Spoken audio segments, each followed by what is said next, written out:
अच्छा, कभी ये सोचा है कि क्या होता है जब एक संत चोरी करने निकल पड़े? और वो भी अकेले नहीं, बल्कि अपने सबसे प्यारे दोस्त भगवान कृष्ण के साथ। आज की कहानी कुछ ऐसी ही है।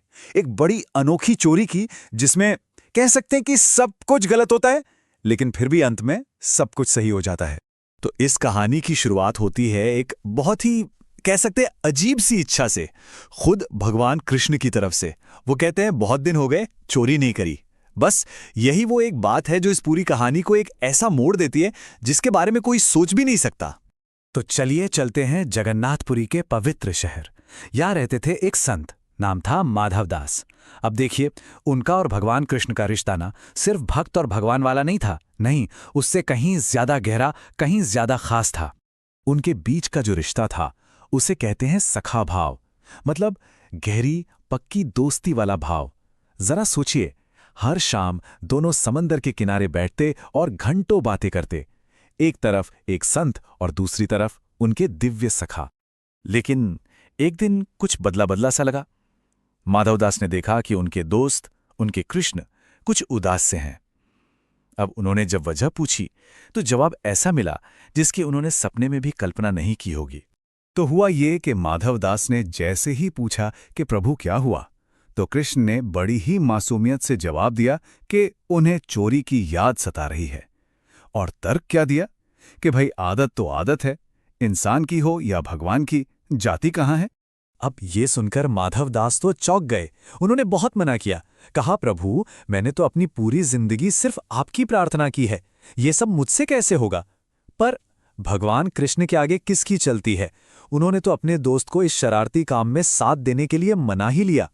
तब सवाल था कि लक्ष्य क्या है, टारगेट क्या है। तो कृष्ण ने बताया, राजा का शाही बगीचा। और चोरी क्या करना था?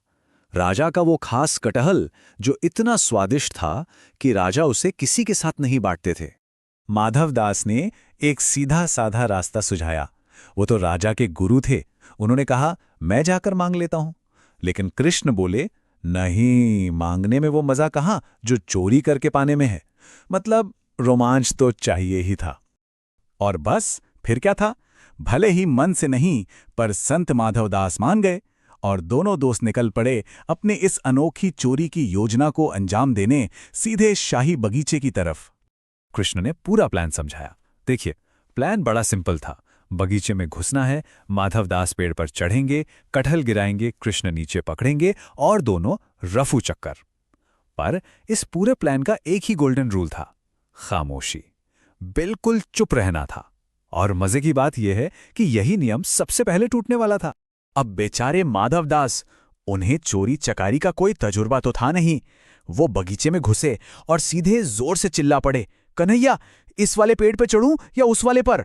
आवाज इतनी तेज थी कि जाहिर है बगीचे का माली तुरंत जाग गया। दोनों जैसे तैसे छिपे, पकड़े जाने से बाल बाल बचे। माली के वापस सो जाने का इंतजार किया। कृष्ण ने फिर से याद दिलाया, प्रभु, शांत चुप रहना है। इसके बाद दूसरी कोशिश में माधवदास आखिरकार एक पेड़ पर चढ़ने में कामयाब हो गए। लेकिन पेड़ पर चढ़ते ही माधवदास ने फिर से वही गलती दोहरा दी, इस बार और जोर से।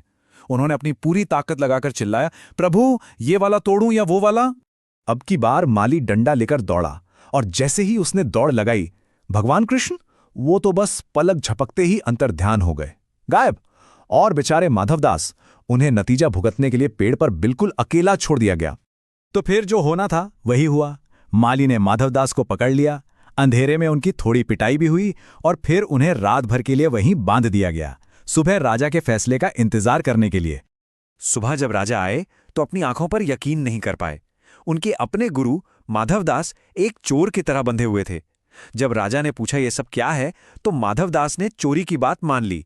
और जानते हैं इल्जाम किस पर लगाया? बुरी संगत पर। बोले, क्या करें, कुसंग में पड़कर सब कुछ करना पड़ता है। अब राजा को बड़ी उत्सुकता हुई कि आखिर ये बुरी संगत है कौन जिसने उनके गुरु को चोर बना दिया। वो माधवदास को बड़े सम्मान से महल ले गए पूरी कहानी सुनने के लिए। और जैसे ही राजा ने पूरी कहानी सुनी, जैसे ही उन्हें समझ आया कि ये बुरी संगत असल में कौन थे, तो वो भावनाओं से, भक्ति से एकदम भर गए और उन्होंने एक पल भी सोचे बिना वो पूरा का पूरा कटहल का बगीचा ही भगवान जगन्नाथ के नाम कर दिया। कहानी यहाँ खत्म नहीं होती। उसी शाम जब माधवदास वापस समंदर के किनारे पहुंचे तो उनके वो शरारती दोस्त, उनके कृष्ण, उन्हें छेड़ने के लिए फिर से प्रकट हो गए। आते ही कृष्ण ने बड़े मजे से पूछा, तो संजी, कैसी कटी रात? बंदे रहने और मार खाने में मजा आया? इस पर माधवदास बस मुस्कुराए और उन्होंने असली नतीजा सामने रख दिया। उन्होंने कहा, प्रभु, आप तो बस एक कटहल के लिए गए थे और वो भी नहीं मिला, खाली हाथ भागना पड़ा। और मैं तो मार खाने के बाद भी आपके लिए पूरा का पूरा बगीचा ही ले आया। तो ये प्यारी सी कहानी, जहां एक भक्त अपनी भक्ति और चतुराई से अपने ही भगवान को मात दे देता है, हमें एक बहुत गहरे सवाल के साथ छोड़ जाती है। सोचने वाली बात है कि जब खेल भगवान के साथ हो तो असली इनाम क्या होता है? वो एक फल या फिर उस दिव्य खेल का हिस्सा बन जाना ही सबसे बड़ी जीत है।